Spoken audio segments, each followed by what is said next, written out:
Thank you. I'd actually like to start out with a little audience experiment. So I'm studying the prevalence of cheating, and I have here in my hand a wad of 5-pound notes. What I'd like you to do is to think of a number between 1 and 10. Okay, but don't tell me what it is. If the number that you're thinking of is even, one of these is yours. And if the number that you're thinking of is odd, I will give you nothing. So how tempted are you, just ask yourself this, how tempted are you to tell me that you won this game by thinking of an even number? And now imagine that instead of saying I was studying the prevalence of cheating in this room, I had instead said that I am studying the number of cheaters in this room. In that case, would you have been less tempted to tell me that you had thought of an even number? And so I'm interested in how subtle linguistic differences like these, the difference between cheating versus being a cheater, can make people behave more ethically. By way of background, I'm an assistant professor of organizational behavior at the London Business School, and I'm trained as a social psychologist. Researchers like me have recently begun to study ethical decision-making and the basis of moral behavior. And we've adopted experimental methodologies with human subjects in order to try to understand specifically why people cheat and ways that we can curb cheating. And these are topics that I first became interested in when I was a graduate student at Stanford back in 2008 when the financial crisis hit. And I wanted to study or to understand why it is that unethical behavior could be so widespread, despite the fact that most of ourselves, bankers included, think of ourselves as good, honest people. But we do know that unethical behavior is incredibly prevalent. So just to take a few examples, more than 75% of college students report having cheated on an assignment or an exam. Theft or misuse of company resources costs organizations almost 7% of their annual revenue. And in 2006, the last year for which these data are available, the US Treasury reported losses of almost $450 billion due to tax cheating. The problem of cheating is so bad that at least one author has written a book in which he argues that we live in a cheating culture in which cheating has become the new norm and people feel like they have to cheat just to keep up with other people. And I think the prevalence of unethical behavior is puzzling in light of a huge amount of social psychological research which suggests that we want to think of ourselves as honest. And so what might be going on here is that we're avoiding the tension between behaving unethically but wanting to see ourselves as good people. And we do this by severing or ignoring the link between the behavior and the identity that's associated with it. So let me give you an example of people who have done this in the past. This is a picture of Matthew McConaughey and Lance Armstrong. Matthew McConaughey you will probably recognize as that well-known American actor who's appeared in a lot of movies, and Lance Armstrong is the cyclist who has won the Tour de France 7 times. The two of them are good friends, and so when allegations of Lance's use of performance-enhancing drugs came to light, Matthew McConaughey valiantly came to the rescue of his friend, and he said in an interview, he told a lie, but he's not a liar.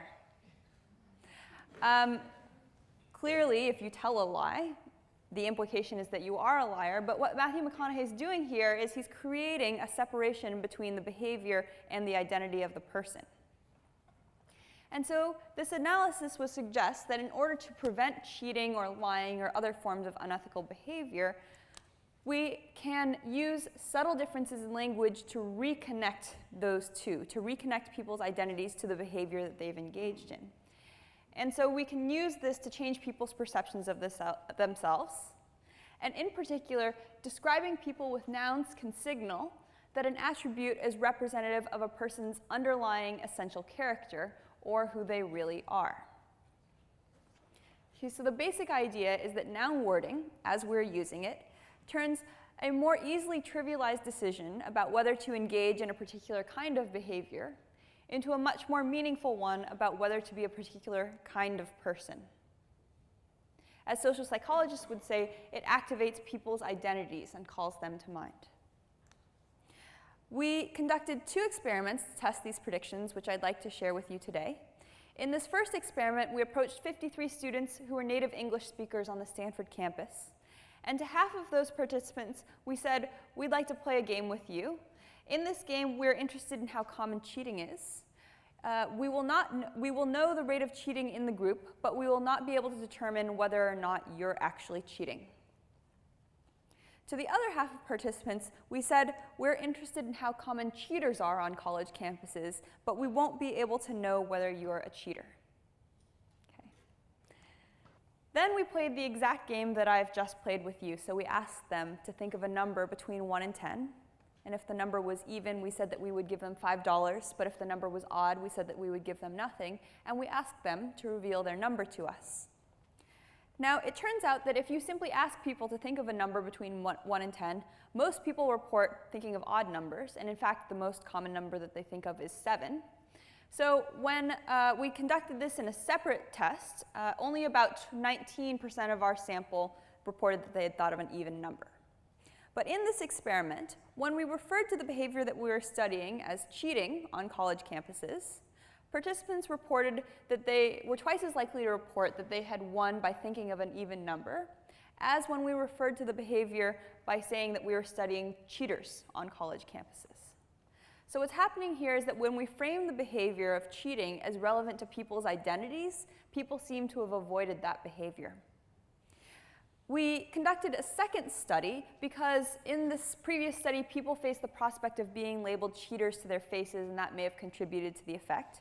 So in this next study, we conducted it online in a relatively more impersonal, privatized context behind your computer screen. And this was done with 99 Facebook users. So we advertised a study to them about psychokinesis. Now, at the time that this study was conducted, a recent paper had been published that argued in favor of the existence of paranormal phenomena, such as the ability to control objects with your mind. And we used this as a cover story for our study. We told participants to find a coin and to flip it 10 times. And we said, every time that that coin lands heads, you will be paid $1. But every time the coin lands tails, you will receive nothing. And then we asked them to report the results of their 10 coin flips. This was the page where they could report the outcomes of their coin flips. And some of our participants saw just this screen.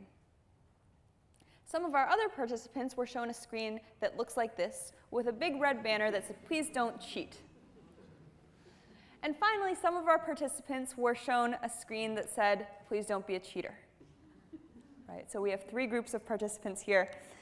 Now, out of 10 coin flips, you would expect people to report that they had flipped heads exactly 5 times, right? That's the number that you would expect by chance.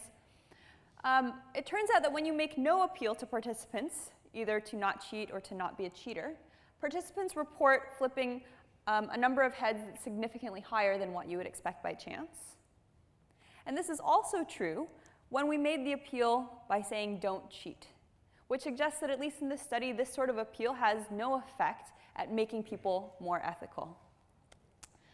But to some of our participants who saw the banner at the top of the page that said, "Please don't be a cheater," they reported a number of heads that did not significantly differ from chance, and it was significantly lower than the number of heads that participants in the no appeal or in the don't cheat conditions reported.